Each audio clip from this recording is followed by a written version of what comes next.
রাত কেটেছে স্বপ্নে বিভোর, দিন কেটেছে ভাবতে কতটা সময় লাগবে তোমার দিনের পথে নামতে। আসসালামু আলাইকুম ওয়া রাহমাতুল্লাহি ওয়া বারাকাতুহু। আলহামদুলিল্লাহি আলা ইহসানিহি ওয়াশ শুকরু লাহু আলা তাওফীকিহি ওয়া ইমতিনানিহি ওয়া আশহাদু আন লা ইলাহা ইল্লাল্লাহ ওয়াহদাহু লা শারীকা লাহু তা'যীমান লিশা'নিহি ওয়া আশহাদু আন্না সাইয়্যিদানা ওয়া নাবিয়্যানা মুহাম্মাদান আবদুল্লাহি ওয়া রাসূলুহু দাঈ ইলা রিদওয়ানিহি সাল্লাল্লাহু তাআলা আলাইহি ওয়া আলা আলিহি ওয়া আসহাবিহি ওয়া খিল্লানিহি ইলা ইয়াউমি আযাবিহি ওয়া রিদওয়ানিহি। أما بعد فأعوذ بالله من الشيطان الرجيم. بسم الله الرحمن الرحيم. فاصبر على ما يقولون وسبح بحمد ربك قبل طلوع الشمس وقبل غروبها ومن آناء الليل فسبح وأطراف النهار لعلك ترضى ولا تمدن عينيك إلى ما متعنا به أزواجا منهم زهرة الحياة الدنيا لنفتنهم فيه ورزق ربك خير وأبقى وأمر أهلك بالصلاة واصطبر عليها لا نسألك رزقا نحن نرزقك والعاقبة للتقوى। আল্লাহ তাআলা ইরশাদ করেন, সুতরাং এরা যা বলে তার উপর আপনি সবর করুন, ধৈর্য ধারণ করুন এবং তাসবিহ পাঠ করুন আপনার রবের প্রশংসা বর্ণনার মাধ্যমে সূর্য যখন উদয় হয় এর পূর্বে এবং সূর্যাস্তের পূর্বে, এবং তাসবিহ পাঠ করুন রাতের কিছু অংশে এবং দিনের প্রান্তসমূহে, যাতে আপনি সন্তুষ্ট হতে পারেন। আর আপনি কখনো প্রসারিত করেন না আপনার দুই চোখ সেই সবের প্রতি যা আমি তাদের বিভিন্ন শ্রেণীকে দুনিয়ার জীবনের জাগ জমক স্বরূপ উপভোগের উপকরণ হিসেবে দিয়েছি, যাতে আমি সে বিষয়ে তাদেরকে পরীক্ষা করে নিতে পারি। আর আপনার রবের প্রদত্ত রিজেক সর্বোৎকৃষ্ট এবং অধিকতর স্থায়ী। এবং আপনার আহালকে সালাতের হুকুম করুন এবং নিজেও তার উপর অবিচল থাকুন। আমি আপনার নিকট রিজেক চাই না, বরং আমি নিজে রিজেক প্রদান করি, আর শুভ পরিণাম মুত্তাকিদের জন্য। ইমাম ইবনুল কাইয়িম শাখার উদ্যোগে আয়োজিত আজকের এই নৈশ ইবাদত, রাতের ইবাদত, শব্বেদারি কিয়ামুল লাইল, উপস্থিত রয়েছেন শাখার সহসভাপতি, ওয়ার্ড এবং উপশাখা দায়িত্বশীল ভাইরা, আমার প্রাণপ্রিয় শপথের কর্মী সদস্য ভাইরা এবং এই আন্দোলনের কর্মী ভাইরা। সূরাত তাহা থেকে 3টি আয়াত 130 থেকে 132 পর্যন্ত এই 3টি আয়াত তিলাওয়াত করে এর সরল বাংলা অনুবাদ উপস্থাপন করেছি। এই 3টি আয়াতের আলোকে সবর, তাসবিহ, নামাজ, আখিরাতের তুলনায় দুনিয়াকে প্রাধান্য করা, পারিবারিক বৈঠক ইত্যাদি আমাদের আমলি জিন্দেগির গুরুত্বপূর্ণ বেশ কয়টা আমল নিয়ে আল্লাহ তাআলা এই আয়াতগুলোতে আমাদেরকে দিক নির্দেশনা দিয়েছেন, হিদায়াত করেছেন। একজন মুমিনের আমলি জিন্দেগি কীভাবে হওয়া প্রয়োজন, সেই প্রত্যাশিত কাঙ্ক্ষিত মানে যাতে করে পৌঁছার জন্য আমরা চেষ্টা করি। এই আয়াতগুলোকে পাথেয় হিসাবে আল্লাহ তাআলা আমাদের সবাইকে গ্রহণ করার তৌফিক দান করুন। সম্মানিত ভাইরা, আলোচ্য আয়াতের প্রথম আল্লাহর হুকুম হচ্ছে ফাসবির আলা মা ইয়াকুলুন, সবর করতে হবে। সাফল্যের চাবিকাঠি হচ্ছে সবর। অস্থির, অধৈর্য, তাড়াহুড়া যারা করে, পরিণাম পরিণতি ফলাফল পাওয়ার জন্য যারা তাড়াহুড়া করে, তারা কখনো সফলতায় পৌঁছতে পারে না।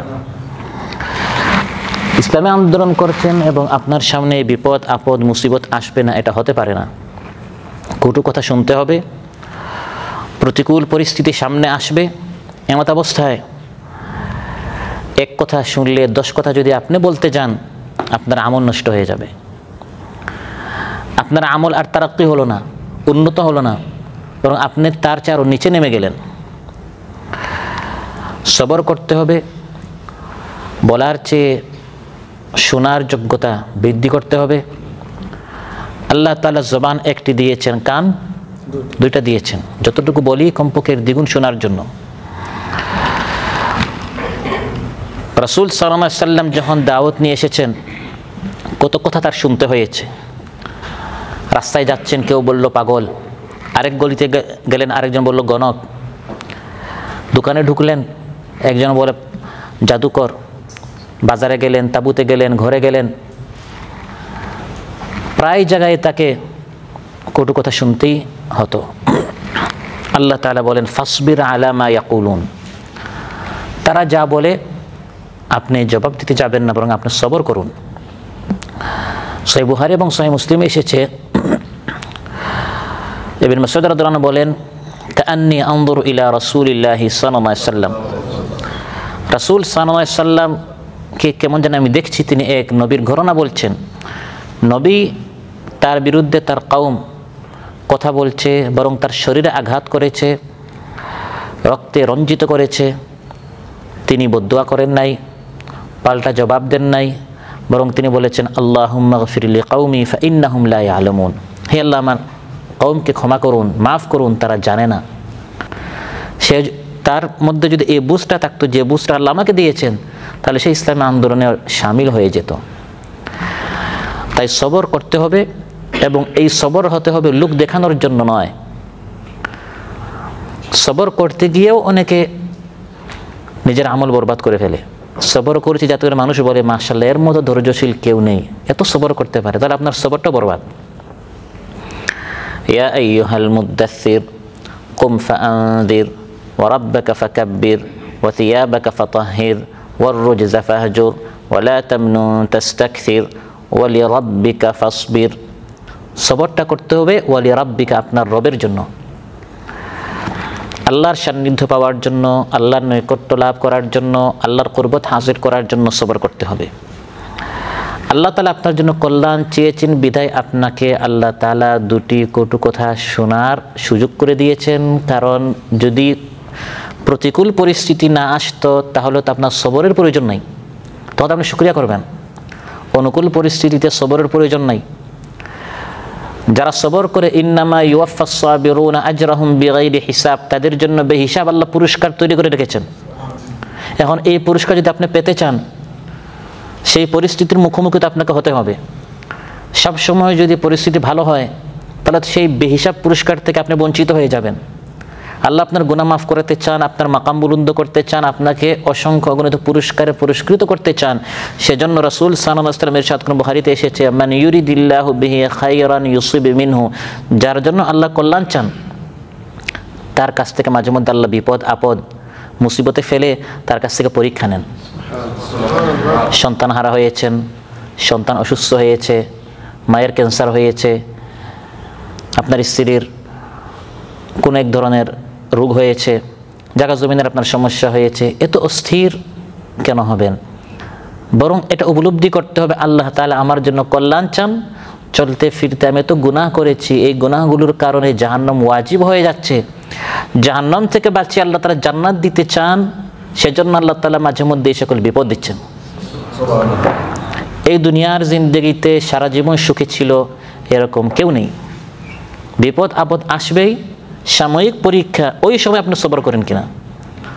পরে তো যে কেউ যখন দেখবে আর কোনো উপায় নেই, তখন বলবে যাক সবর করি, ওই সবরের কোনো দাম নেই। আস-সাবরু ইনদা সাদমাতিল উলা, প্রথম ধাক্কা সবর করতে হয়।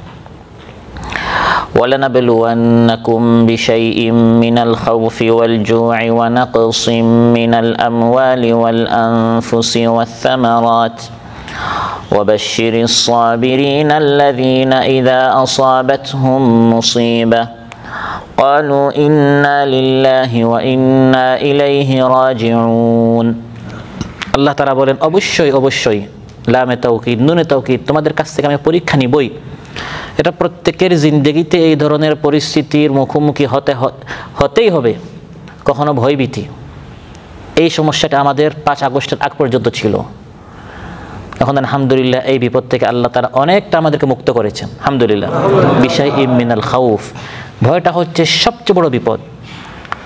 মানুষের যদি পেটে খাবার না থাকে এটা মানুষ সহ্য করতে পারে, কিন্তু সব সময় কোন সময় মরি, কোন সময় বাঁচি, কোন সময় কী হয় না হয়, এই যে একটা আপনার গাজ্জাবাসীর বা এতদিন আপনার সিরিয়ায় ছিল বা বিভিন্ন দেশে যখন যুদ্ধবিগ্রহ হয় তখন একটা ভয় ভীতি, এটা হচ্ছে সবচেয়ে বড় একটা বিপদ। ওয়াল জুই ক্ষুদা ওয়া নাকসিম মিনাল আমওয়াল, মালের ঘাটতি, আপনার চাকরি চলে গেল, ডিমোশন হলো, ব্যবসায় আপনার লস হলো, এগুলো হবেই। সব সময় যদি ব্যবসায় লাভ হয় এটা তার ব্যবসা নয়, ব্যবসার মধ্যে হারজিত আছেই। প্রমোশনের অর্থই হচ্ছে প্রমোশন একদিকে হয়, অন্য একজনের ডিমোশন হয়। সবার প্রমোশন হলে আর প্রমোশন থাকে না। প্রমোশনের অর্থই হচ্ছে আপনি আরেকজনের উপর কি হয়েছেন, আরেকজনের উপর আপনি পদোন্নীত হয়েছেন, আপনার প্রমোশন হয়েছে, তার মানে আরেকজন কি হবে, ডিমোশন হবেই। হার জিত এটা তো থাকবেই। কখনো সবর, কখনো শুকরিয়া। ওয়ানাকসিম মিনাল আমওয়াল ওয়াল আনফুস, জানের ঘাটতি, সবসময় তার জনশক্তি বৃদ্ধি হয় না, কখনো কি হয়, ঘাটতি হয়। এসেছেন, যেতেই হবে, সেটা আপনার বাবা হোক, মা হোক, আত্মীয় হোক, বন্ধু হোক, সাথী হোক, ছেলে হোক, মেয়ে হোক।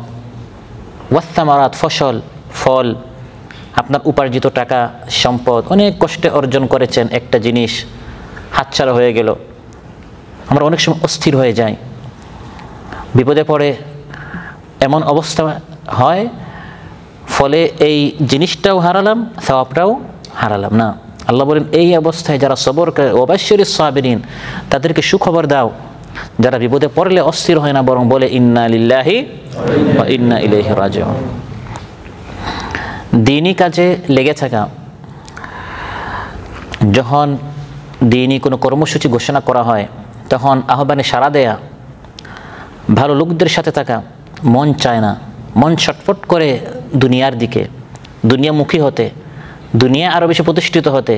তাই সূরাতুল কাহফে আল্লাহ তাআলা এটাও সবর বলছেন, ওয়াসবির নাফসাকা মাআল্লাযীনা ইয়াদউনা রাব্বাহুম বিল গাদাতি ওয়াল আশি, রাত দিন যারা আল্লাহ তাআলাকে ডাকে তাদের সাথে সবর করে তুমি বসো।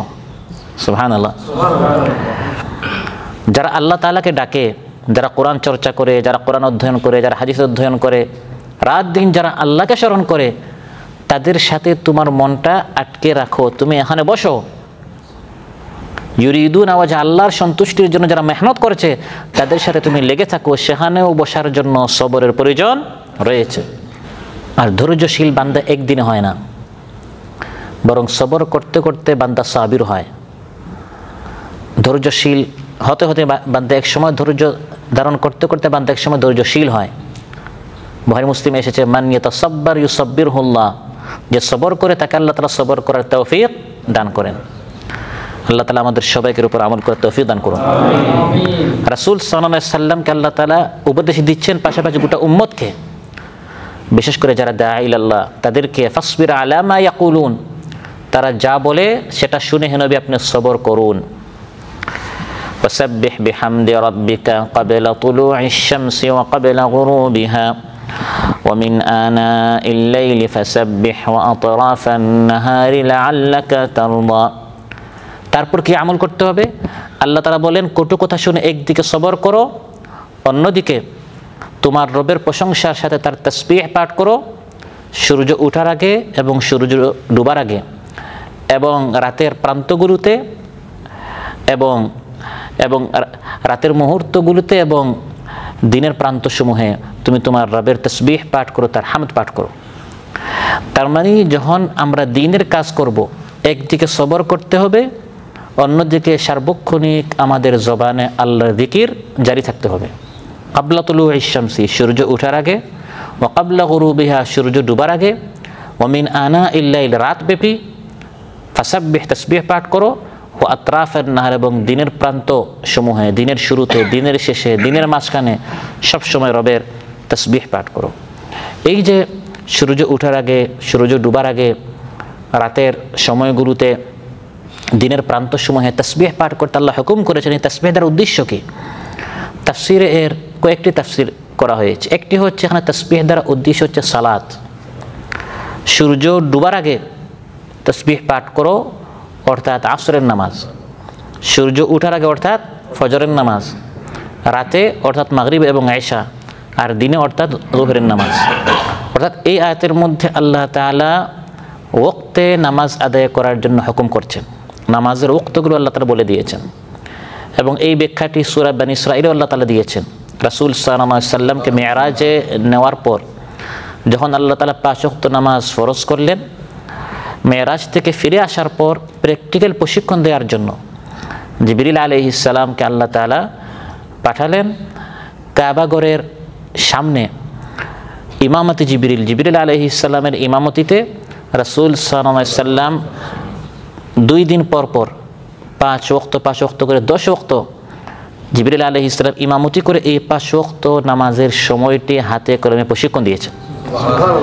প্রথম দিন পড়েছেন 5 ওয়াক্ত আউয়াল ওয়াক্তে, পরের দিন পড়েছেন 5 ওয়াক্ত আখির ওয়াক্তে এবং বলে দিয়েছেন এটি হচ্ছে হে নবী আপনার উম্মতের নামাজের ওয়াক্ত, এর মধ্যেই নামাজটা পড়তে হবে। ইসলামী আন্দোলন আমরা যারা করছি নামাজের প্রতি আমাদের সবচেয়ে বেশি যত্নবান হতে হবে। জামাতের সাথে মসজিদে বা সময় মতো প্রত্যেকটি নামাজ পড়ার জন্য আমাদের সবাইকে পাবন থাকতে হবে। আমাদের দাওয়াতি ভাইয়েরা, আমাদের সহযোগী ভাইয়েরা, আমাদের কর্মী ভাইয়েরা আমাদের দাওয়াতে কখনোই সাড়া দিবে না যদি তারা আমাদের নামাজে কোনো গাফলতি দেখে। একজন সহযোগী চায়, একজন দাওয়াতি ভাই চায় সে দেখবে এই আন্দোলনের যারা শপথের কর্মী আছেন তারা সব সময় নামাজে সবার আগে থাকবে। তখন এই বাস্তব সাক্ষীর মাধ্যমে তাদেরকে আর মুখে দাওয়াত দিতে হবে না, তারা দলে দলে এই কাফেলায় শামিল হবে। আলুচ্চায়তে আল্লাহ তাআলা বলছেন রাসূল সাল্লাল্লাহু আলাইহি সাল্লামকে, আর মহানবী সাল্লাল্লাহু আলাইহি সাল্লামের তো নামাজে কোনো গাফলতি নেই, কিন্তু এটা আল্লাহ তাআলা বুঝাতে চান এই আন্দোলনের রুকুন হবে, এই আন্দোলনের সদস্য হবে, এই আন্দোলনের কর্মী হবে, আর নামাজে গাফলতি এটা কখনো হতে পারে না। فأقيموا الصلاة إن الصلاة كانت على المؤمنين كتابا موقوتا। আল্লাহ তাআলা বলেন 5 ওয়াক্ত নামাজ সময় মতো পড়ো। নিশ্চয় নামাজ সময় মতো আল্লাহ তাআলা ফরজ করে দিয়েছেন। সালাত একটা ফরজ, সময় মতো পড়া হচ্ছে আরেকটা ফরজ। বুখারীতে এসেছে ইবনে মাসউদ রাদিয়াল্লাহু আনহু মহানবী সাল্লাল্লাহু আলাইহি ওয়াসাল্লামকে প্রশ্ন করেছেন আইয়ুল আমালি আহাব্বু ইলাল্লাহি তাআলা, আল্লাহর নিকট সর্বোত্তম আমল কি?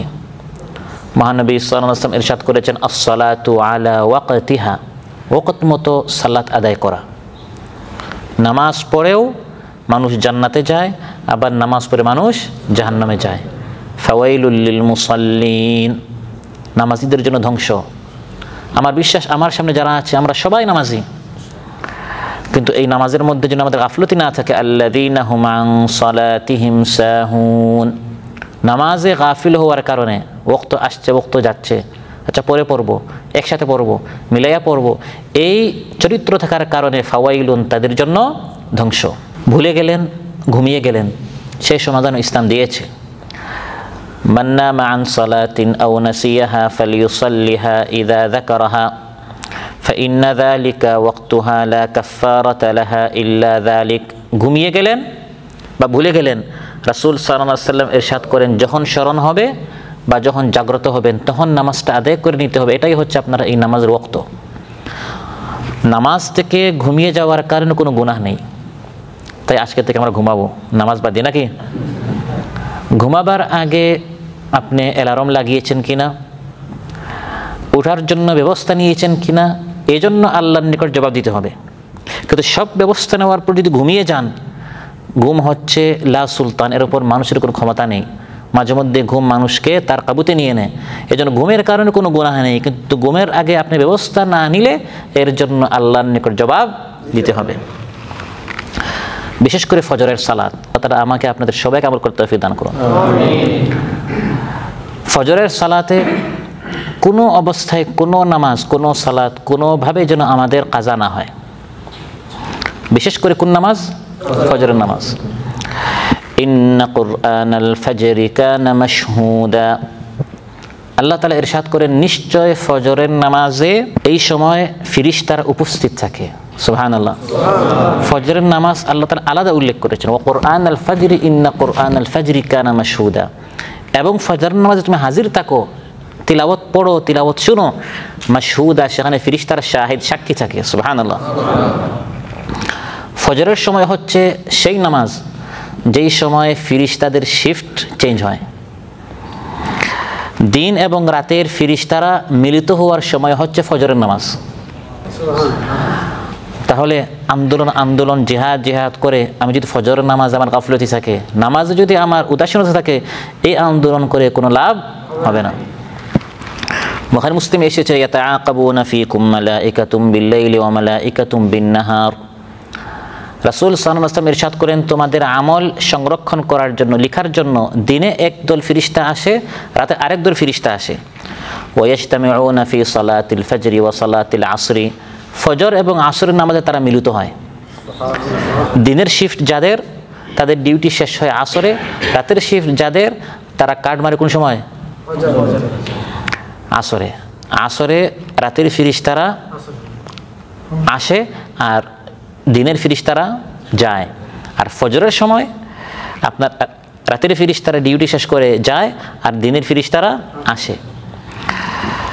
যখন ফজরের নামাজ শেষ করে ফেরেশতারা আল্লাহর নিকট যায়, আল্লাহ তাআলা জানেন। তারপরে ফেরেশতাদেরকে মাশহুদা, তাদেরকে সাক্ষী রাখার জন্য আল্লাহ বলেন, কাইফা তারাকতুম ইবাদি, আমার বান্দাদেরকে তোমরা কিভাবে রেখে এসেছো? ফায়াকুলুনা তারাকনাহুম ওয়া হুম ইউসাল্লুন ওয়া আতাইনাহুম ওয়া হুম ইউসাল্লুন। যখন গিয়েছি দেখেছি আসরের নামাজে, আসার সময় দেখেছি ফজরের নামাজে। ফজরের নামাজ হচ্ছে এমন একটি নামাজ যে নামাজের যে ওয়াক্তের নামে আল্লাহ তাআলা সূরা নাযিল করেছেন, সূরাতুল ফাজর। আল্লাহ শপথ করেছেন ওয়াল ফাজর, এই ওয়াক্তের নামে। রাসূল সাল্লাল্লাহু আলাইহি ওয়াসাল্লাম ইরশাদ করেন, এশার নামাজ যে ব্যক্তি জামাতে পড়লো, রাতের অর্ধেক কিয়ামের ইবাদতের সওয়াব আল্লাহ তাআলা দিবেন। ফজরের নামাজ যে ব্যক্তি জামাতে আদায় করবে, তাকে আল্লাহ তাআলা পুরো রাত ইবাদতের সওয়াব আল্লাহ তাআলা তাকে দান করবে। সহিহ মুসলিমের বর্ণনা, মান সাল্লাল ইশা ফি জামাআতিন ফাকান্নামা কামা নিসফাল লাইল ওয়া মান সাল্লাস সুবহা ফি জামাআতিন ফাকান্নামা সাল্লাল লাইলা কুল্লা। আবার সহিহ মুসলিমে এসেছে, মান সাল্লাস সুবহা ফাহুয়া ফি যিম্মাতিল্লাহ, ফজরের নামাজ যে ব্যক্তি পড়বে সে আল্লাহর জিম্মায় চলে যায়। আপনি ফুল ইন্স্যুরেন্স আপনার হয়ে গেল, আপনার আর কোনো ক্ষতি কেউ করতে পারবে না। জাহান্নাম থেকে আপনি মুক্তি পাবেন। সহিহ মুসলিম এসেছে, লান ইয়ালিজান নার আহাদ সাল্লা ক্বাবলা তুলুইশ শামসি ওয়া ক্বাবলা গুরুবিহা। সূর্য অস্ত যাওয়ার আগে এবং সূর্য ওঠার আগে, অর্থাৎ ফজর এবং আসর নামাজ যে ব্যক্তি পাবন্দির সাথে পড়বে, এই ব্যক্তি কখনো জাহান্নামে যাবে না। তার মানে ফজর আসর পড়বেন আর যোহর মাগরিব এশা বাদ দিবেন নাকি? এর অর্থ হচ্ছে ঘুমের, বিশ্রামের এই দুই ওয়াক্তের পাবন্দি যারা করবে, বাকি তিন ওয়াক্ত তো তারা অবশ্যই পাবন্দি করবে।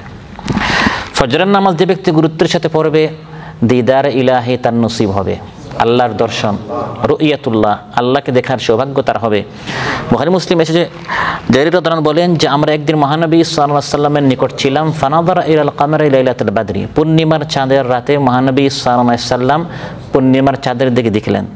দেখে ইরশাদ করলেন, ইন্নাকুম সাতারাউনা রাব্বাকুম ইয়ানান কামা তারাউনা হাযাল কামার লা তুদামুনা ফি রুইয়াতি। এই চাঁদকে যেরকম তোমরা দেখতে পাচ্ছ, কোনো ধাক্কাধাক্কি নাই, আপনাকে ধাক্কা মারি নিজে ভাই একটু সরেন, আমি চাঁদ দেখতে পাচ্ছি না, হয় নাকি? চাঁদ দেখতে যেরকম কোনো ধাক্কাধাক্কি নেই, আল্লাহ তাআলাকে তোমরা কিয়ামতের দিন এরকম একেবারে সহজে দেখতে পারবে। ফাইন ইসতাতা'তুম আল্লা তুগলাবু আলা সালাতিন ক্বাবলা তুলুইশ শামসি ওয়া ক্বাবলা গুরুবিহা ফাফআলু।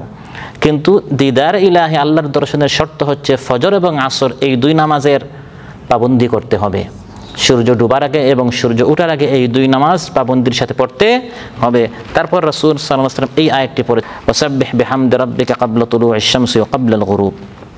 যে ব্যক্তি ফজর আদায় করে, রাতে যদি তার ঘুম কম হয়, মনটা উৎফুল্ল থাকে, মনটা খুশি থাকে, আর পুরা রাত ঘুমিয়েছে, সকালে উঠেছে ৮টা-৯টার সময়, মনটা সবসময় কী থাকে? সংকীর্ণ থাকে, সংকুচিত থাকে। বুখারী মুসলিম এসেছে, ইয়াকিদু শাইতানু আলা কাফিয়াতি রাসি আহাদিকুম সালাসা উকদিন ইযা নাম বিকুল্লি উকদাতিন আলাইকা লাইলুন তাওয়িলুন ফারকুদ। মানুষ যখন ঘুমায়, শয়তান ৩টা গিট মানুষের মাথার নিকট বাঁধে এবং প্রতিবার বলে, রাত এখন অনেক লম্বা, তুমি ঘুমাও।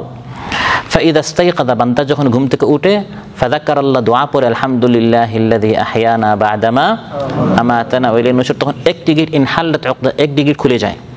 ওয়া ইযা তাওয়াদ্দা ইনহাল্লাত উকদাতান, ওযু করলে 2টা গিট খুলে যায়। ফাইদা সাল্লা ইনহাল্লাতিল উকাদ, ফজরের নামাজ আদায় করলে সব গিট খুলে যায়। ফাসবাহা নাশীতান তাইয়িবান নাফসি, তখন মনটা উৎফুল্ল হয়, খুশি হয়, ভালো লাগে। আর পুরা রাত ঘুমালো, ফজরও মিস করলো, আসবাহা খাবিসান নাফসি কাসলান, সকাল করে মনটা সবসময় সংকীর্ণ থাকে, সংকুচিত থাকে, বলে যে ভাই বেশি কথা বললেন না, আমার মন মেজাজ কি না ভালো না। 8টা-9টার সময় উঠলে ফজর মিস করলে এরকম হয়। ইবনে মাসউদ বলেন, লাকাদ রাআইতুনা ওয়া মা ইয়াতাখাল্লাফু আন সালাতিল ফজর ইল্লা মুনাফিকুন মা'লুমুন নিফাক। রাসূল সাল্লাল্লাহু আলাইহি সাল্লামের জামানায় ফজরের নামাজে চিহ্নিত মুনাফিক ছাড়া কেউ ফজর নামাজ মিস করত না। ইবনে উমর রাদিয়াল্লাহু বলেন, কুন্না ইযা ফাকাদনা আর-রাজুলা ফিল ফজরি আসানা বিহি যান। রাসূল সাল্লাল্লাহু আলাইহি সাল্লামের জামানায় কোনো ব্যক্তিকে ফজর নামাজ যদি আমরা না দেখি, আমরা তার সম্পর্কে একটা খারাপ ধারণা করে ফেলতাম, লোকটা বোধহয় মুনাফিক হয়ে গেছে। ফজর নামাজে আসছেন আপনি ঈমানদার, ফজর নামাজে আসেন নাই, আল্লাহর নবীর যুগে তার তালিকা করা হতো মুনাফিকদের মধ্যে। রাসূল সাল্লাল্লাহু আলাইহি সাল্লামের নিকট এক ব্যক্তির কথা বর্ণনা করা হয়েছে, নাম লাইলাতান হাত্তা আসবাহ, সাহেব পুরো রাত ঘুমিয়েছে, একবারে সকাল পর্যন্ত কোনো ফজর নাই। রাসূল সাল্লাল্লাহু আলাইহি ওয়াসাল্লাম ইরশাদ করেছেন, যাকা রাজুলুন বালা শাইতানু ফি উযুনাই, সেই ব্যক্তির দুনু কানে শয়তান প্রস্রাব করেছে।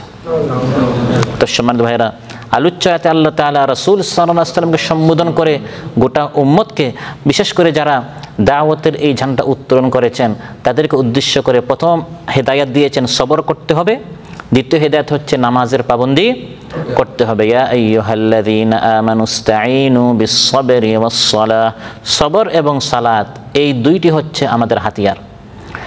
এই হচ্ছে এই তাসবিহের একটি তাফসীর।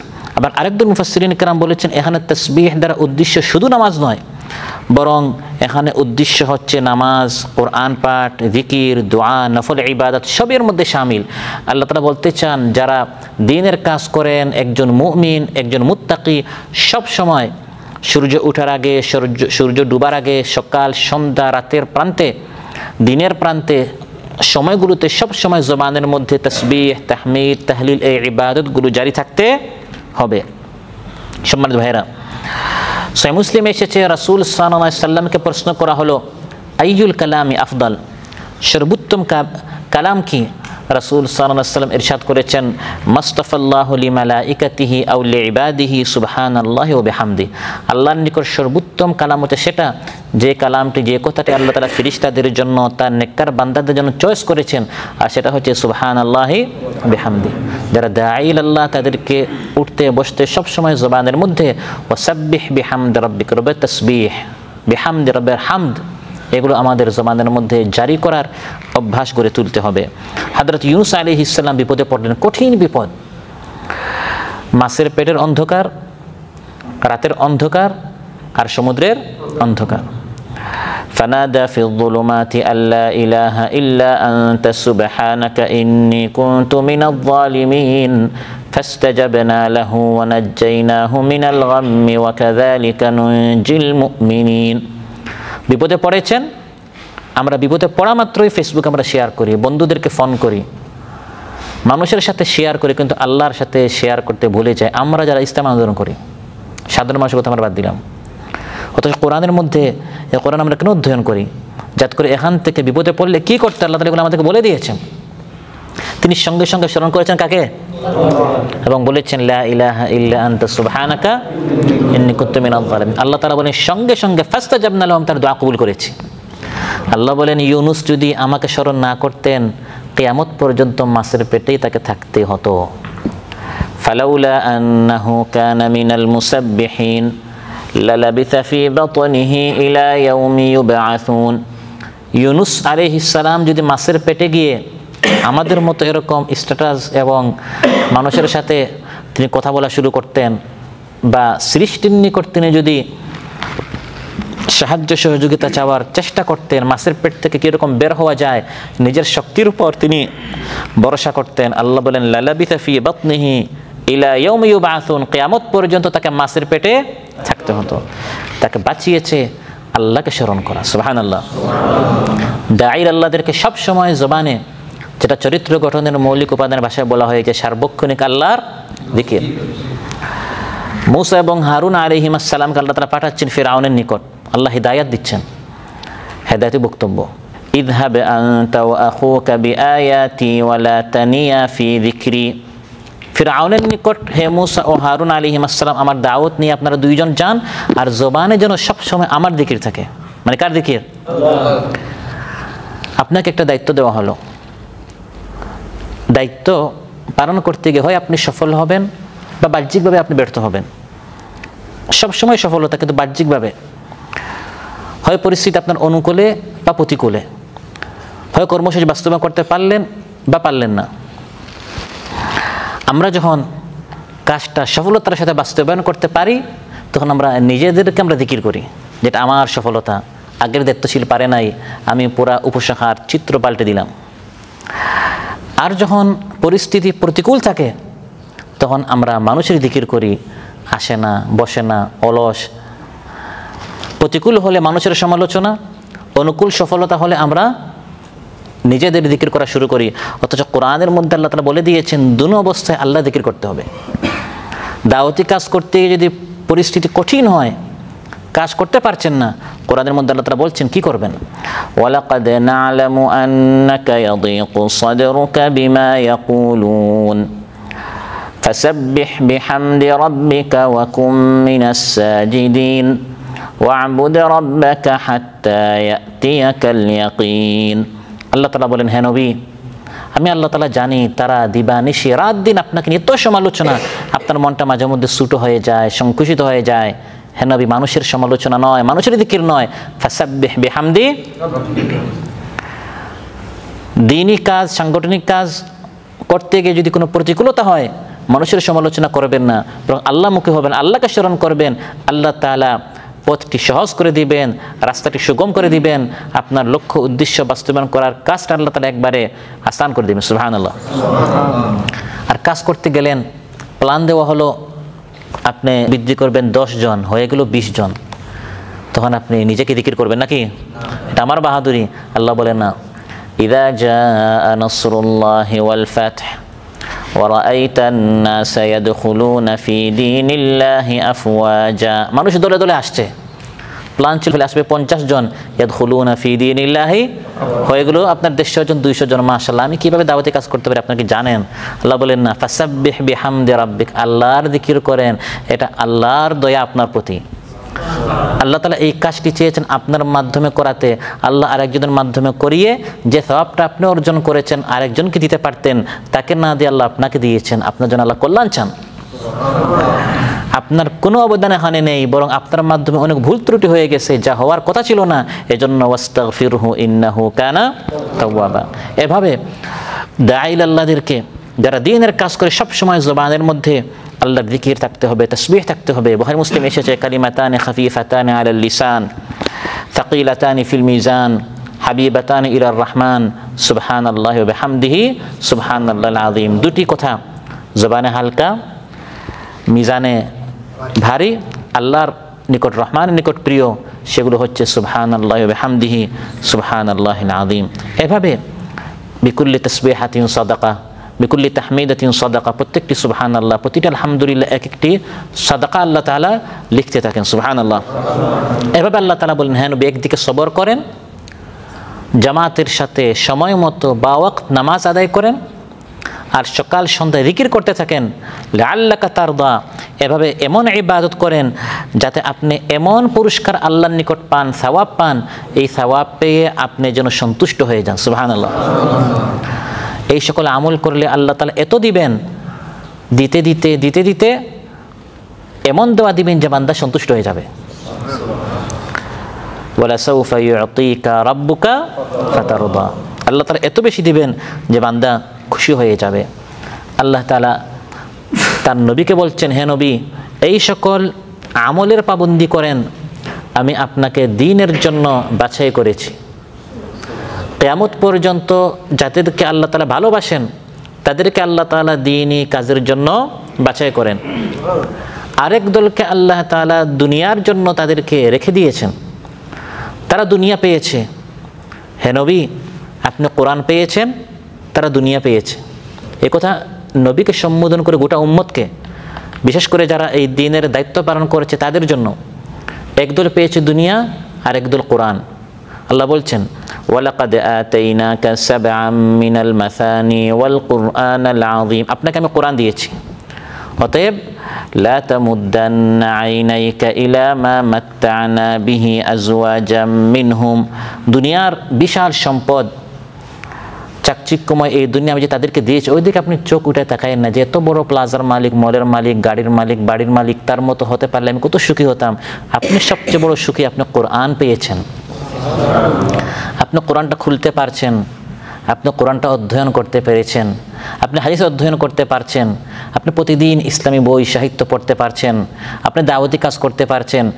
আপনার মতো প্রবাসী, আমার মতো প্রবাসী, তারা এই সংগঠনের সন্ধান পায় নাই, সন্ধান পাওয়ার পরেও তারা এই সংগঠনের এই সকল কাজ করতে পারছে না। আবার অনেকে আসার পরও তারা এখান থেকে বাছাইয়ের পর ছাঁটাইয়ের তালিকায় পড়ে গেল। আল্লাহ তাআলা আমাকে আপনাকে এখনও রেখেছেন, আল্লাহ বলেন এটা শুকরিয়া করার বিষয়। আল্লাহ তাআলা কত বড় দয়া করেছেন, সুবহানাল্লাহ। ওয়ালা তামুদ্দান্না আইনাইকা ইলা মা মাত্তা'না বিহি আজওয়াজাম মিনহুম, আমার আরো আল্লাহ তাআলা বলেন যে সবর করেন, সকাল সন্ধ্যা জিকির করেন, সময় মতো নামাজ আদায় করেন, এবং দুনিয়ার ঐশ্বর্যশালী পুঁজিপতিরা হরেক রকমের পার্থিব চাকচিক্য এবং বিবিধ যে সকল উপকরণ আমি তাদেরকে দিয়েছি, আপনি তাদের প্রতি কোনো ভ্রুক্ষেপই করবেন না। এগুলো কিছুই না, কেননা এগুলি সব ধ্বংসশীল এবং ক্ষণস্থায়ী। সে যা পেয়েছে, দুনিয়া পাচ্ছে, তার দুনিয়া বাড়ছে, এগুলি সব একদিন শেষ হবে। আর আপনি যেটা পেয়েছেন, যে কোরআন সুন্নাহ পেয়েছেন, এটা হচ্ছে স্থায়ী।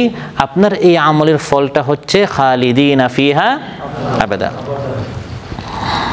আল্লাহ তাআলা যে নিয়ামত আমাদেরকে দান করেছেন, এই নিয়ামত হচ্ছে ক্ষণস্থায়ী পার্থিব চাকচিক্য থেকে বহুগুণ উৎকৃষ্ট, সুবহানাল্লাহ। সম্মানিত ভাইয়েরা, এই কথাগুলো উপলব্ধি করার বিষয়। আমরা অনেক সময় হীনমন্যতায় ভুগি। আল্লাহ সুবহানাহু ওয়া তাআলা আমাদেরকে শ্রেষ্ঠ সম্পদ দিয়েছেন, শ্রেষ্ঠ নিয়ামত দিয়েছেন। কাজ নেই, কাজ করে টাকা পাচ্ছেন না, ব্যবসায় আপনার লস হয়েছে, তো কি হয়েছে? আর রহমান আল্লামাল কোরআন, দয়াময় রহমান শিখিয়েছেন কোরআন। আল্লাহ আপনাকে কোরআনের সন্ধান দিয়েছেন, আলহামদুলিল্লাহ।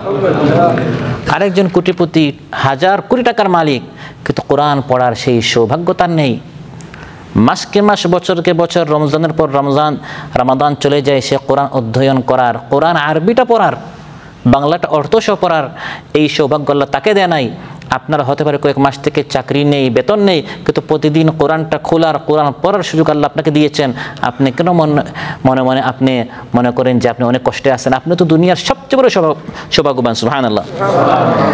আল্লাহ বলছেন জাহারাতাল হায়াতিদ দুনিয়া, আমি তাদেরকে যেটা দিয়েছি এগুলি সব দুনিয়ার বাহ্যিক চাকচিক্য, ধোঁকা, প্রতারণা। দেখতেও মনে হয় অনেক কিছু, ভিতরে আসলে কিছুই না। জমিনের উপরের ভূপৃষ্ঠে যত জীব জন্তু, উদ্ভিদ, জড়, খনিজ পদার্থ এবং মাটির নিচে লুকায়িত যত গুপ্তধন ইত্যাদি, এসব কিছু হচ্ছে দুনিয়ার সাজসজ্জা, শোভা, সৌন্দর্য এবং বাহ্যিক চাকচিক্য। এগুলোতে আসলে কোনো শান্তি নেই। সহিহ মুসলিমে এসেছে, মহানবী সাল্লাল্লাহু আলাইহি ওয়াসাল্লাম ইরশাদ করেন, ইন্না দুনিয়া হুলওয়াতুন খাদিরা, নিশ্চয় এই দুনিয়াটি হচ্ছে সুমিষ্ট, সজীব, সবুজ, দেখতে অনেক সুন্দর মনে হয়। ওয়া ইন্নাল্লাহা মুস্তাখলিফুকুম ফিহা ফায়ানজুরু কাইফা তা'মালুন, আল্লাহ তোমাদেরকে কিছুদিনের জন্য এই দুনিয়ায় মালিক বানিয়েছেন, খলিফা বানিয়েছেন, দেখার জন্য তোমরা কি করো। ফাত্তাকু দুনিয়া, দুনিয়া থেকে বাঁচো। দুনিয়া হাতছানি দিয়ে আহ্বান করে, শয়তান চায় এখান থেকে আমাদেরকে উঠিয়ে নিয়ে নিতে। দুনিয়া এমনভাবে হাতছানি দিয়ে আহ্বান করে, তখন টিকে থাকাটা অনেক মুশকিল হয়ে যায়। সামান্য একটা দোকান পেলে, ওভার টাইম একটু বেশি পেলে, পার্ট টাইম আরও 2-3টা বেশি পেলে, দেখা যায় আমরা দিনের কাজ ছেড়ে দেই। দুনিয়া একটু যদি কঠিন হয় বা সহজ হয়, একটু যদি পরিস্থিতি আমার অন্যরকম হয়ে যায়, আল্লাহর সাথে কৃত ওয়াদা, শপথ আমরা ভঙ্গ করে ফেলি। দুনিয়া কতটুকু বা আমাদের সামনে হাতছানি দিয়েছে। হাতছানি দিয়েছিল ফিরআউনের জাদুকরদের সামনে। তারা যখন ফিরআউনের সামনে এসেছিল সকালবেলা, তারা বলেছিল, হে ফিরআউন, আমরা যদি এই খেলায় আমরা যদি জয়ী হই আমরা কি পাবো? আমাদের কি কোনো প্রতিদান আছে, পুরস্কার আছে? ইন্না লানা আজরান, সে বলল সাময়িক কোনো পুরস্কার নয়, বরং হে জাদুকরেরা লামিনাল মুকাররাবিন, তোমরা সব সময় আমার কাছের লোক হয়ে থাকবে। কিন্তু এই জাদুকরেরা হাতছানি দুনিয়া তাদেরকে কিভাবে দিয়েছিল? কে তাদেরকে চিনে? মিশরে কত হাজার হাজার জাদুকর আছে, সেখান থেকে তাদের নাম মিডিয়ায় আসবে, তাদের নাম প্রচার হবে, সবাই চিনবে এরা মুসার উপর জয় হয়েছে। হাতছানি কীভাবে দুনিয়া আহ্বান করেছিল, কিন্তু গোটা দুনিয়াকে তারা লাথি মেরেছে। ফিরআউন বলেছে মুসার উপর ঈমান আনলে তোমাদের হাত পা উল্টো দিক দিয়ে কাটা হবে, ফাঁসির কাষ্টে ঝুলানো হবে। তারা দুনিয়ার প্রলোভন, দুনিয়ার ধোঁকা, দুনিয়ার প্রতারণা, দুনিয়ার হাতছানি সব কিছু ত্যাগ করে তার আখিরাতকে, মুসা আলাইহিস সালামের দাওয়াতকে তারা কবুল করে নিয়েছে। সুবহানাল্লাহ। এটি হচ্ছে আদর্শ বুঝা, আদর্শ গ্রহণ করা, শপথ ও আদা যেটা নিয়েছি এর উপর টিকে থাকা। সামান্য একটু দুনিয়া আমাদেরকে আহ্বান করলেই আমরা এমনভাবে তাকাই, অথচ আলোচনায় আল্লাহ তাআলা বলছেন লা তামুদ্দা, ওই দিকে তুমি চোখ উঠাইও না। আল্লাহ তাআলা লা তানজুর বলেন নাই, দেখতে নিষেধ করেন না, বরং বলেছেন চোখ উঠিয়ে তাকায় না। মানে এটা কোনো কিছুই না, এটাকে বড় করে দেখার কোনো বিষয় না। আজকে যে কোটিপতি, পরদিন সে একবার শূন্য হয়ে যায়, জিরো থেকে হিরো, হিরো থেকে জিরো। আমরা কত দেখি, 10 বছরের রাজা, 9 বছরের আপনার সাজা, এগুলো বাংলাদেশের ইতিহাসে কত হয়েছে। 15, 16, 17 বছর কত দাপটের সাথে আপনার ক্ষমতা ছিল, কিন্তু এখন তাদের কথা কে জানে? একটু বেশি ইনকামের জন্য, একটু বেশি উপার্জনের জন্য, এই ক্ষণস্থায়ী দুনিয়ার জন্য আমরা অনেক সময় আমাদের শপথগুলো আমরা ভুলে যাই। প্রিয় ভাইরা, আল্লাহ সুবহানাহু ওয়া তাআলা আমাদেরকে এমন আন্দোলনের জন্য কবুল করেছেন, যে আন্দোলন যুগে যুগে নবীরা করেছেন, ওলিরা করেছেন, আল্লাহর প্রিয় মুত্তাকি বান্দারা করেছেন। আমরা এখানে যারা আছি, কয়জন বড় আলিম আছেন, মুফতি আছেন, মুফাসসির আছেন, ব্যারিস্টার আছেন, আইনজীবী আছেন। সমাজ অবহেলিত হলেও আমাদের সবচেয়ে বড় ডিগ্রি বৃহত্তর ইসলামী আন্দোলন, সঠিক যেটা ইসলামী আন্দোলন, সেই আন্দোলনে আমরা শামিল হতে পেরেছি, আলহামদুলিল্লাহ। হযরত বেলালের, হযরত হাব্বাবের, হযরত হুবাইবের, তাদের কি ডিগ্রি ছিল? কামিল পাস ছিল, দাওরা পাস ছিল, কিন্তু তারা ইসলামী আন্দোলনে শামিল হতে পেরেছেন। আর মহাজ্ঞানী ছিল আবুল হাকাম, আবু জেহেল হয়ে গেল, কারণ এই দিন থেকে সে দূরে ছিল। আল্লাহ তাআলা আমাদেরকে শামিল করেছেন। আল্লাহ তাআলা যেমন বাছাই করতে পারেন, আমাদের অলসতার কারণে, নিষ্ক্রিয়তার কারণে, নামাজে গাফলতি, অধ্যয়নে গাফলতি, দাওয়াতি কাজে গাফলতি, এর কারণে আমার অতীত জীবনের আমার মেহনত, আমার চেষ্টা প্রচেষ্টা মুহূর্তের ভিতরে সব মুছে দিয়ে এই আন্দোলন থেকে ছাঁটাই করতে আল্লাহ তাআলার এক মুহূর্ত সময় লাগে না। এজন্য আমাদের প্রতি খুব বেশি খেয়াল রাখতে হবে যে আমার আমলে কোনো ঘাটতি হচ্ছে কিনা, আমার আমলে কোনো ত্রুটি হচ্ছে কিনা, আল্লাহ তাআলা কি আমার উপর নারাজ হয়ে যাচ্ছেন কিনা। আমি এই আন্দোলনে এসেছি গুনাহগুলো মাফ করাবার জন্য, আখিরাতে কামিয়াব হওয়ার জন্য, দুনিয়া যেন আমাকে প্রতারিত করতে না পারে। লিনাফতিনাহুম ফি, আল্লাহ তাআলা বলেন এই দুনিয়াটা মূলত হচ্ছে পরীক্ষার জন্য। এই দুনিয়া আমি কাউকে বেশি দেই পরীক্ষার জন্য, কাউকে কমিয়ে দেই এটাও পরীক্ষার জন্য। আল্লাহ যে আরেকজনকে বাড়িয়ে দিলেন, আপনি ভাবছেন এটা অনেক কিছু, এটা আসলে কি? রাসূল সাল্লাল্লাহু আলাইহি ওয়াসাল্লাম ইরশাদ করেন, তিরমিজিতে এসেছে, লাউ কানাতিদ দুনিয়া তা'দিলু ইনদাল্লাহি জানাহা বাউদা মা সাকা কাফিরান মিনহা শারবাতা মা। এই দুনিয়ার কোনো মূল্য যদি আল্লাহর নিকট থাকতো, কোনো কাফিরকে এক গ্লাস পানি আল্লাহ তাআলা, যে দুনিয়ার জন্য আমরা এত পেরেশান, দুনিয়া দুনিয়া দুনিয়া, আল্লাহ তাআলা দুনিয়ার কোনো দাম নেই বিধায় কাফিরকে দিয়ে রেখেছেন, সেটা নেই। আর জান্নাত আখিরাত হচ্ছে তার প্রিয় ঈমানদার বান্দাদের জন্য। সুবহানাল্লাহ। আল্লাহ তাআলা বাড়িয়ে দেন দুনিয়া, তাকে পরীক্ষা করছেন সে কতটুকু প্রতারিত হচ্ছে, আর আমাদেরকে পরীক্ষা করছেন আমরা ওই দিকে তাকাই কিনা। দুইজন একসাথে ফ্লাইটে নামলাম, একজন পেল কোরআন সুন্নাহ পরিষদের সন্ধান, আরেকজন পেল ব্যাপকভাবে অঢেল সম্পদের দুনিয়ার সন্ধান। আমি মনে করি সে কত শান্তিতে, আর সে জানেন আমি কোরআন সুন্নাহ পরিষদে আসার কারণে আমি কত শান্তিতে।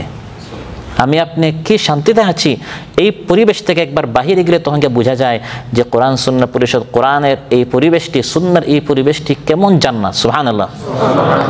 লিনাফতিনাহুম ফি, পৃথিবীর পৃষ্ঠে এই সব সাজ সরঞ্জাম, মন ভুলানো, চাকচিক্যে যাতে আমরা মুগ্ধ হচ্ছি, আল্লাহ তাআলা বলেন এগুলি সব হচ্ছে নিছক সাময়িক সৌন্দর্য, নিছক আমাদের পরীক্ষার জন্য এর সমাবেশ ঘটানো হয়েছে, আমাদের আয়েশ আরামের জন্য নয়। ইন্না জাআলনা মা আলাল আরদি জিনাতাল লাহা লিনাবলুয়াহুম আইয়ুহুম আহসানু আমালা। আল্লাহ পরীক্ষা করতে চান কার আমল বেশি ভালো হয়। এই সকল দুনিয়ার সন্তান সন্ততি, টাকা পয়সা, অর্থ সম্পদ আল্লাহ তাআলা কেন দেন? পরীক্ষা করতে চান। এগুলোতে কে মোহিত হয়, প্রতারিত হয়, আর কে এগুলোর থেকে আল্লাহর দ্বীনকে বেশি প্রাধান্য দিয়ে থাকে। কানা আবাউকুম ওয়া আবনাউকুম ওয়া ইখওয়ানুকুম ওয়া আজওয়াজুকুম ওয়া আশিরাতুকুম ওয়া আমওয়ালুন ইকতারাফতুমুহা। যে হে নবী বলুন, যদি তোমাদের বাপ দাদা, যদি তোমাদের ভাই ব্রাদার, যদি তোমাদের স্বামী বা পুরুষদেরকে বলা হচ্ছে, যদি তোমাদের স্ত্রী, যদি তোমাদের আত্মীয় স্বজন, যদি তোমাদের সম্পদ যা তোমরা উপার্জন করেছো, যদি তোমাদের ব্যবসা বাণিজ্য যার মন্দা তোমরা ভয় করো, যদি তোমাদের প্রিয় জায়গা জমিন, দোকানঘাট, ঘর বাড়ি এগুলো আল্লাহর থেকে, রাসূল থেকে, ইসলামী আন্দোলন থেকে বেশি প্রিয় হয়, এই দুনিয়াটাকে যদি তোমরা বেশি প্রাধান্য দাও, তাহলে অপেক্ষা করো আল্লাহর পক্ষ থেকে কঠিন শাস্তি আসছে। নাউযুবিল্লাহ। তাহলে এই পর্যায়ে আসার পর, দিনটাকে এতটুকু বোঝার পর, দুনিয়াকে প্রাধান্য দিতে গিয়ে যদি আমরা আমাদের আমলগুলো নষ্ট করে ফেলি, আমাদের মতো ব্যর্থ আর কেউ হতে পারে না। ওয়া'লামু আন্নামা আমওয়ালুকুম ওয়া আওলাদুকুম ফিতনা ওয়া আন্নাল্লাহা ইনদাহু আজরুন আযীম। আল্লাহ তাআলা ইরশাদ করেন, জেনে রাখো তোমাদের এই মাল, তোমাদের এই সন্তান, তোমাদের এই ধন সম্পদ এগুলো সব ফিতনা, পরীক্ষা। আল্লাহর নিকট রয়েছে উত্তম পুরস্কার। আল্লাহ তাআলা চাইলে আমাদেরকে মরুভূমিতে বা জঙ্গলে সৃষ্টি করতে পারতেন, তা না করে এই দুনিয়ার মাঝখানে সৃষ্টি করেছেন। দুনিয়া আহ্বান করছে, আবার কোরআন সুন্নাহ পরিষদ আহ্বান করছে। এই টানাটানির মধ্যে সারা জীবন আমাদের কাটাতে হবে। এটা ইচ্ছা করে আল্লাহ তাআলা এভাবে করেছেন পরীক্ষার জন্য। আল্লাহ তাআলা বলেন যে তোমাদের আগে এই পৃথিবীতে আরেক দল ছিল, তাদেরকে সরিয়ে সুম্মা জাআলনাকুম খালাইফা ফিল আরদি মিন বা'দিহিম লিনানজুরা কাইফা তা'মালুন, এটা দেখার জন্য এখন তোমরা কি আমল করো, তোমরা দুনিয়াকে প্রাধান্য দাও না আখিরাতকে প্রাধান্য দাও। এভাবে সারা জীবন এই পরীক্ষা চলতেই থাকবে। একদিন আসবে, পরীক্ষা শেষ হয়ে যাবে। এই পরীক্ষা যেদিন শেষ হবে, সেদিন ভোগের এই সকল সরঞ্জাম আল্লাহ তাআলা খতম করে দিবেন, এবং তখন গোটা পৃথিবী ধুধু প্রান্তর ছাড়া আর কিছুই থাকবে না। আজ আপনি যেটা দেখছেন, বিশাল বিল্ডিং, বিশাল কিছু রঙিন, সোনালি, রূপালি, কত কিছু আপনি দেখছেন। কোরআন বলছে গোটা দুনিয়া যেটার জন্য এত মেহনত, এত পরিশ্রম, এত চেষ্টা, এত দুশ্চিন্তা, এত টেনশন, আল্লাহ বলেন ওয়া ইন্না লাজাইলুনা মা আলাইহা সাঈদান জুরুজা, একদিন আসবে গোটা পৃথিবী উদ্ভিদহীন, বৃক্ষলতাহীন, শুকনো একটি ধুলামাটিতে গোটা পৃথিবী পরিণত হবে। অতএব যে জিনিস আপনাকে আমাকে আখিরাত থেকে দুনিয়ামুখী করছে, ওই জিনিস দেখা মাত্রই মাথায় যেন এটা আসে, কানা তুরাব ওয়া ইয়াসিরু তুরাব, মাটি ছিল আবার মাটি হয়ে যাবে। তাহলে আমি ওই জিনিসের প্রতি আকৃষ্ট হবে কেন? এটা কোনো স্থায়িত্ব নেই, এটা কোনো হাকিকত নেই। এটা মাটি ছিল আবার মাটি। ওয়া ইন্না লাজাইলুনা মা আলাইহা সাঈদান জুরুজা, আল্লাহ বলেন গোটা পৃথিবী, আজ তুমি যে সুন্দর রঙিন দুনিয়া দেখছো, এটা গোটা পৃথিবী এক পরিষ্কার ময়দান হয়ে যাবে, একেবারে সমতল, যাতে কোনো গাছ থাকবে না, কোনো পালা থাকবে না। এমন একদিন আসবে যেদিন এই দুনিয়া তার যাবতীয় সৌন্দর্য চাকচিক্য সহ ধ্বংস হয়ে যাবে, এবং ভূপৃষ্ঠ একটি গাছ বৃক্ষলতাহীন সমতল ময়দানে পরিণত হবে। তাই রাসূল সাল্লাল্লাহু আলাইহি ওয়াসাল্লাম ইরশাদ করেন, তিরমিজিতে এসেছে, মালি ওয়ালিদ দুনিয়া, এই দুনিয়াকে নিয়ে আমার এত টেনশন কেন? দুনিয়ার কোনো দাম নেই আমি নবীর নিকট। কেন? মা আনা ইল্লা কারাকিবিন ইস্তাযাল্লা তাহতা শাজারাতিন সুম্মা রাহা ওয়া তারাকাহা, আমার দৃষ্টান্ত হচ্ছে একজন মুসাফির সাময়িক কিছু সময়ের জন্য গাছের নিচে আরাম করতে গেল, তারপর গাছটা ছেড়ে চলে গেল। এখন গাছটা কীভাবে সুন্দর করা যায়, এখানে বিল্ডিং করা যায়, এই চিন্তা তো কোনো মুসাফির করবে না। এটা হচ্ছে ট্রানজিট, সাময়িক কিছু সময়ের জন্য সেখানে রেস্ট করছে। তো দুনিয়ার দৃষ্টান্ত হচ্ছে এমন, সাময়িক কিছু সময়ের জন্য আমরা এসেছি, আবার এখান থেকে চলে যেতে হবে। হ্যাঁ, এই টানা পোড়ানোর মধ্যে সারা জীবন থাকতে হবে। দুনিয়ার কাজ করব, দুনিয়ার জন্য মেহনত করব, ব্যবসা বাণিজ্য করব, ওভার টাইমের জন্য চেষ্টা করব, আরও পার্ট টাইম করব, কোনো নিষেধ নেই। আমরাও এই প্রবাসে এসেছি কাজকর্মের জন্য, কিন্তু যখনই দ্বীনি আন্দোলনের ডাক আসবে, তখন আখিরাতকে প্রাধান্য দিতে হবে। যেটা আল্লাহ তাআলা বলেছেন সাহাবায়ে কেরাম রিদওয়ান আজমাইনদের সম্পর্কে, তারাহুম রুকআন সুজদান ইয়াবতাগুনা ফাদলাম মিনাল্লাহি ওয়া রিদওয়ানা, তারা সবসময় রুকু সাজদা থাকে, আবার আল্লাহর রিজিকও তারা তালাশ করে।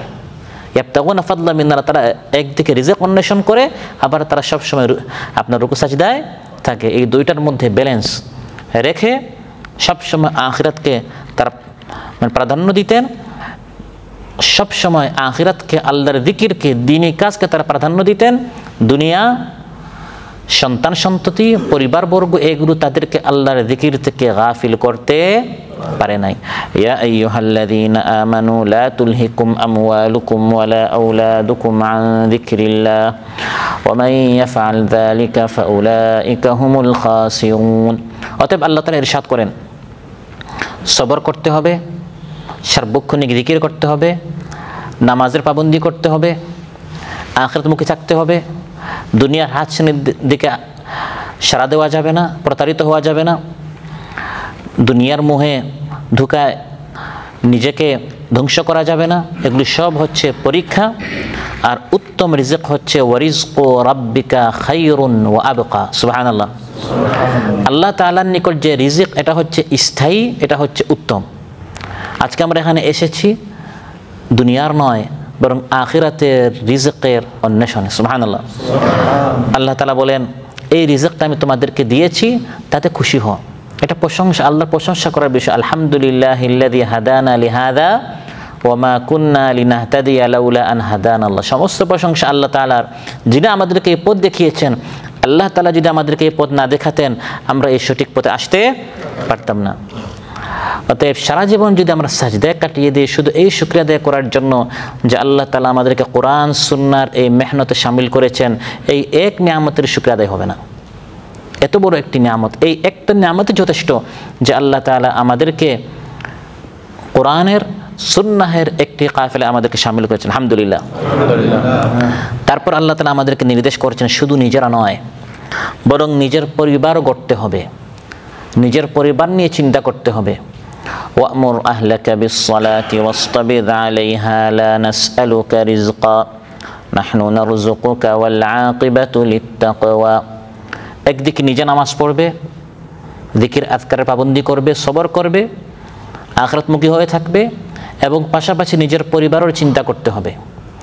যখনই আপনার ছেলে বেনামাজি হবে, আপনার স্ত্রী বেপর্দা থাকবে, মানুষ স্বাভাবিকভাবে আপনি যখন মানুষের দ্বারে যাবেন তার আগে বলবে, ভাই আপনি আগে আপনার পরিবার কি করেন, ঠিক করেন। ওয়া'মুর আহলাকা বিস-সালাহ, আপনি আপনার আহলকে সালাতের কথা বলুন। ইয়া আইয়ুহাল্লাযীনা আমানু কু আনফুসাকুম ওয়া আহলিকুম নারা। হে ঈমানদারেরা, নিজেদেরকে এবং নিজেদের আহাল পরিবারকে জাহান্নাম থেকে বাঁচাও। এই আমলের প্রতি আমাদেরকে খুব বেশি গুরুত্ব দিতে হবে, কারণ আপনি নিজেকে জাহান্নাম থেকে বাঁচানোর যেমন আপনার দায়িত্ব রয়েছে, আপনার পরিবার, স্ত্রী, সন্তানকে জাহান্নাম থেকে বাঁচানোর এই দায়িত্বটি আল্লাহ তাআলা আমাকে আপনাকে দিয়েছেন। কুল্লুকুম রাইন ওয়া কুল্লুকুম মাসউলুন আন রাইয়াতিহি। রাসূল সাল্লাল্লাহু আলাইহি ওয়াসাল্লাম ইরশাদ করেন, তোমরা সবাই রাখাল, দায়িত্বশীল, এবং নিজের অধীনস্থদের সম্পর্কে আল্লাহর সামনে তোমাদেরকে জিজ্ঞাসা করা হবে। ছেলের বয়স, মেয়ের বয়স 7 বছর হয়েছে, নামাজের হুকুম করতেই হবে। 10 বছর হয়েছে নামাজ পড়ে না, ইসলামের হুকুম হচ্ছে প্রয়োজনে নামাজের জন্য মারধর করতে হবে। এটি হচ্ছে পরিবারকে গঠন করার নীতি ইসলাম আমাদেরকে শিখিয়েছে। ইসলামী আন্দোলন আমরা যারা করছি, আমরা নিজের আদর্শ হব, নিজেদের পরিবারটাও কি হবে, আদর্শ পরিবার হবে। মুরু আওলাদাকুম বিস-সালাতি লি-7 ওয়াদরিবুহুম আলাইহা লি-10। লোকমান হাকিম তার সন্তানকে শিখাচ্ছেন, ইয়া বুনাইয়া লা তুশরিক বিল্লাহ, আল্লাহর সাথে শিরক করো না। ইয়া বুনাইয়া আকিমিস-সালাত, তুমি সালাত কায়েম করো। এভাবে সন্তানদেরকে শেখাতে হবে, কোরআন শেখাতে হবে। ছেলে মেয়েদেরকে আমরা স্কুলে পাঠাচ্ছি, তারা শিখতেছে, শিখুক, কোনো সমস্যা নেই, কিন্তু সে কোরআন পারে কিনা। আপনি এখন কোরআন ক্লাসে এসে যত কষ্ট করে শিখছেন, শিখছেন, আপনি কি চান আপনার ছেলেমেয়েরা এরকম বয়স হওয়ার পর তারা কোরআন শিখুক? এই ছোটোবেলায় থেকে যদি তারা কোরআনটা শিখে ফেলে, এখন কোরআন বুঝার জন্য কোরআন পড়াটা যে কত প্রয়োজন, হাফিজ হওয়া যে কত প্রয়োজন, এখন এগুলো আমরা অনুভব করি। ছোটোবেলা থেকে সন্তানদেরকে যদি আমরা মাদ্রাসায় দিই, তারা যদি কোরআন পড়ে, কোরআন বুঝে, বড় হওয়ার পর কত সহজে তাদেরকে এই দ্বীনি আন্দোলনে শামিল করে দ্বীনি কাজ তাদের মাধ্যমে করানো কত সহজ হবে। সম্মানিত ভাইরা, এই জন্য ঘরটাকে কবরস্থান বানানো যাবে না। ঘরের মধ্যে সব সময় দ্বীনি মাহৌল থাকতে হবে, দ্বীনি পরিবেশ থাকতে হবে, পারিবারিক বৈঠক চালু থাকতে হবে, আপনার কোরআনের ক্লাস, কোরআনের বৈঠক, সুন্নাহের বৈঠক, দারসুল কোরআন, দারসুল হাদিস, এক কথায় বাংলাদেশ কোরআন সুন্নাহ পরিষদে এসে আমরা যা শিখেছি এগুলো আমরা আমাদের ঘরে এর চর্চা কি করব, চালু করব। লা তাজআলু বুয়ুতাকুম মাকাবির, রাসূল সাল্লাল্লাহু আলাইহি ওয়াসাল্লাম ইরশাদ করেন তোমাদের ঘরগুলো কবরস্থান বানিও না, ঘরের মধ্যে যেন কোরআন থাকে। ইন্না শাইতান, নিশ্চয় শয়তান, লা ইয়াফিররু মিনাল বাইতিল্লাযী তুকরাউ ফি সূরাতুল বাকারা, যে ঘরে সূরাতুল বাকারা থেকে শুরু করে পুরা কোরআন তিলাওয়াত হয়, চর্চা হয়, অধ্যয়ন হয়, তালিম হয়, পারিবারিক বৈঠক হয়, সেখান থেকে শয়তান পালিয়ে যায়। সন্তান তো কিছুটা আপনার দুষ্টামি করবেই, কিন্তু কিছু সন্তানরা শয়তানের মতো হয়, ভাঙচুর করে, মা বাবার টেনশনের কারণে অস্থির হয়ে যায়। মা বাবা কেন? কারণ এই সন্তান ঘরের মধ্যে আছে শয়তানদের সাথে। ঘরে ফিরিস্তা নেই, ঘরে আছে কারা? শয়তানেরা। ঘরে যদি পারিবারিক বৈঠক থাকে, দিনী মাহৌল থাকে, আর শয়তানুল ইয়াফির, শয়তান তখন পালিয়ে যায়। কিন্তু ঘরে মাসকে মাস চলে যায়, কোরআন নেই, নামাজ নেই, দিনী মাহৌল নেই। আমি একা শুধু সদস্য বৃদ্ধি করছি, কর্মী বৃদ্ধি করছি, উপশাখা আমি আলোচনা করছি, পরিচালনা করছি, কিন্তু আমার ঘর নিয়ে আমার খবর নেই। এজন্য নিয়মিত পারিবারিক বৈঠক আমাদের করতে হবে ইনশাআল্লাহ। অনেকের ব্যক্তিগত যখন আমার কন্ট্যাক্ট হয়, রিপোর্ট যখন দেখে দেখা যায় আমাদের পারিবারিক বৈঠক নাই বললেই চলে। সম্মানিত ভাইরা, ঘরের মধ্যে যদি দিনী বৈঠক হয় এর অনেক উপকারিতা রয়েছে। যে ঘরে দিনী বৈঠক হয়, রহমতের ফেরেশতাগণ ওই ঘরকে পরিবেষ্টন করে ফেলেন। সুবহানাল্লাহ। শয়তান পালিয়ে যায়, শয়তান পালিয়ে যায়, আর সেখানে স্থান পায় ফেরেশতারা। মসজিদে আসলে শান্তি না অশান্তি? কারণ এখানে সব সময় দিনী কথাবার্তা হয়, নামাজ হয়, ভালো কথা হয়। এই ফেরেশতাদেরকে আপনার ঘরে নিয়ে যান। নিয়ে যাবেন কিভাবে? মসজিদের আমল যদি ঘরে চালু হয়। 2, ঘরে যদি সব সময় পারিবারিক বৈঠক হয়, দিনী আলোচনা হয়, তখন রহমতের ফেরেশতাগণ এই ঘরওয়ালাদের জন্য রহমত, বরকত, নাজাত, মাগফিরাতের জন্য আল্লাহর নিকট দোয়া করতে থাকেন। এই ঘরে আল্লাহ তাআলা নেক সন্তান দান করেন। আল্লাহর নিকট সন্তান চাওয়া যাবে না, আল্লাহর নিকট চাইতে হবে নেক সন্তান। দোয়াও শিখতে হয়। ইসলাম আমাদেরকে দোয়াও শিখিয়েছে, রাব্বি হাবলি মিনাস সালিহিন, হে আল্লাহ আমাকে নেক সন্তান দাও। কারণ কুসন্তানের চেয়ে নিঃসন্তান থাকাটা অনেক ভালো। যে সন্তানের বালিশ টান মারলে পিস্তল পাওয়া যায়, মোবাইল টান মারলে নগ্ন ছবি পাওয়া যায়, এই সন্তানের চেয়ে নিঃসন্তান থাকায় ভালো। এই জন্য দোয়া শেখানো হয়েছে। ঘরের মধ্যে যদি তালিম থাকে, সন্তানরা এগুলো এমনিই শিখবে, তারা নেক সন্তান হবে। ঘরের সকলের অন্তর থেকে জাহালত দূর হবে, মূর্খতা দূর হবে, শান্তি ফিরে আসবে। সকল সন্তান নামাজি হবে, দিনদার হবে, পরহেজগার হবে, মা বাবার চক্ষুর শীতল হবে। ছোট বাচ্চারাও দিনী মেজাজে গড়ে উঠবে। বাবা যখন ঘরে নামাজে দাঁড়ায়, মা যখন ঘরে নামাজে দাঁড়ায়, তখন ছোট্ট বাচ্চা তার পাশে এসে দাঁড়িয়ে যায়। তাকে এসে এতক্ষণ আমি যে নামাজ নিয়ে শুরুতে আমি আলোচনা করেছি, এরকম বসে তাকে আলোচনা শোনাতে হয় না, সে দেখে দেখে শিখে ফেলে। এই পারিবারিক এই সকল পরিবেশের কারণে পরিবারের সকল সদস্যদের অন্তরে আখিরাতের ভয় সৃষ্টি হয়। সন্তানদের মধ্যে মাতা পিতাকে মানার যোগ্যতা সৃষ্টি হয়। পারিবারিক বৈঠক যখন হবে, মা বাবার হক কি, সন্তানের হক কি, পরস্পর ভালোবাসা, মা বাবার সম্মান, এগুলো অটোমেটিক সৃষ্টি হবে। সকলের মধ্যে আন্তরিকতা, মহব্বত ফিরে আসবে। সকলের মধ্যে রাসূল সাল্লাল্লাহু আলাইহি ওয়াসাল্লামের আদর্শ, তার সুন্নত, এই আদর্শ চলে আসবে। পরস্পর মিল মহব্বত পয়দা হবে। এই ঘরটি হবে আল্লাহ এবং ফেরেশতাগণ উজ্জ্বল নক্ষত্রের ন্যায় ঝলমল করতে তারা আসমান থেকে দেখেন। সুবহানাল্লাহ। পুরা জমিনের মধ্যে এই ঘরটা নক্ষত্রের মতো চমকাতে থাকে। আল্লাহ তাআলা নিজে ফেরেশতাগণের নিকট এই ঘরওয়ালাদের নাম নিয়ে নিয়ে ফেরেশতাদের সামনে প্রশংসা করেন। ওমাজতামা কওমুন ফি বাইতিন মিন বুয়ুতিল্লাহ, যখন কোনো একটি ঘরে, আল্লাহর কোনো একটি ঘরে একদল বান্দা ইয়াতলুনা কিতাবাল্লাহ, হয় কোরআন তিলাওয়াত করে অক্ষর জ্ঞান, ওয়া ইয়াতাদারাসুনা বাইনাহুম, বা অর্থ জ্ঞান দার্স দিয়ে থাকে, তখন নাযযালাত আলাইহিমুস সাকিনা, সে ঘরে শান্তি নাজিল হয়। আপনারাই অনেক সময় ব্যক্তিগতভাবে মাসালা জিজ্ঞাসা করেন বা পেরেশানি বলেন, মানুষ ঘরে আসে শান্তি না অশান্তি পাওয়ার জন্য? এই অশান্তিটা কেন? স্ত্রী আপনি বিবাহ করে এনেছেন শান্তির জন্য, কিন্তু এই স্ত্রী এই সন্তানের অশান্তির কারণের জন্য হয় ঘরের মধ্যে পারিবারিক বৈঠক নেই, তালিম নেই, দিনে কোনো মাহৌল নেই, দিনে কোনো পরিবেশ নেই।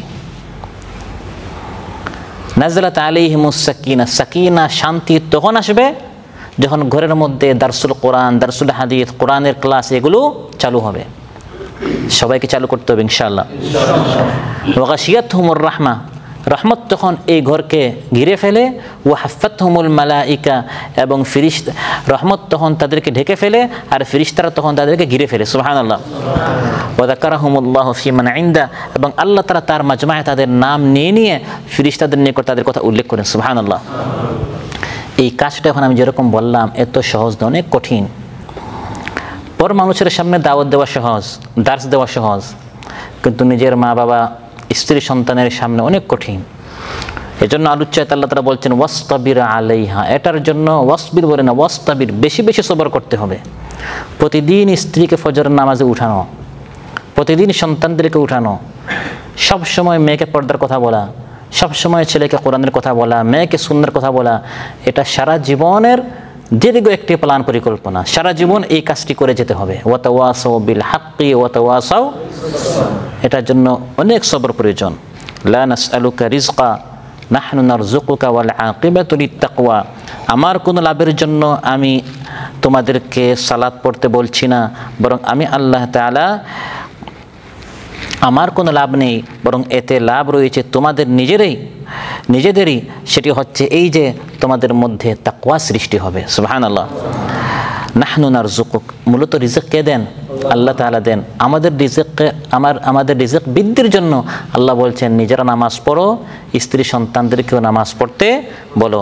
আপনি যখন সালাত থেকে দূরে গিয়ে নিজের বিচক্ষণতা, মেধা, যোগ্যতা দিয়ে টাকা ইনকাম করতে যাবেন, নিজেকে অনেক চালাক মনে করবেন, দেখবেন আপনার রিজিক আর কমে যাচ্ছে। আর এই সময়টা যখন নামাজই দিবেন তখন দেখবেন আপনার রিজিক বেড়ে যাচ্ছে। লা নাসআলুকা রিজকা নাহনু নারযুকুকা ওয়াল আকিবাতু লিত্তাকওয়া, আপনি যখন আল্লাহর ইবাদতের দিকে বেশি মশগুল হবেন, আপনি যদি সালাত কায়েম করেন তবে আপনার রিজিকের কোনো ঘাটতি হবে না। কোত্থেকে যে আল্লাহ তাআলা রিজিক দিবেন এটা আপনি কল্পনাও করতে পারবেন না। এই জন্য আযানের মধ্যে বলা হয় নিয়মিত প্রতি আযানে হাইয়া আলাস সালাহ হাইয়া আলাল ফালাহ, এটা কেন বলা হয়? আপনার চিন্তা হচ্ছে আরেকটু লিমোজিন চালালে, আরেকটু দোকানটা খোলা রাখলে এখানেই ফালাহ, এখানে কামিয়াবি, 2 টাকা বেশি আসছে, এটা আমি আমার চোখ দ্বারা দেখছি, এখানেই সফলতা। যেটা চোখ দ্বারা দেখছি এটা ভুল, যেটা মুআজ্জিন বলছে এটাই সত্য। এটা হচ্ছে ঈমানের বিষয়। এই 10 টাকা বেশি ইনকাম করলে এই 10 টাকা আমার অশান্তির কারণ হবে, এই 100 টাকাটা আমার অশান্তির কারণ হবে। আর এই দোকানটা বন্ধ করে লিমোজিন পার্কিং করে কাজ বাদ দিয়ে মসজিদে গেলেই হাইয়া আলাস সালাহ হাইয়া আলাল ফালাহ।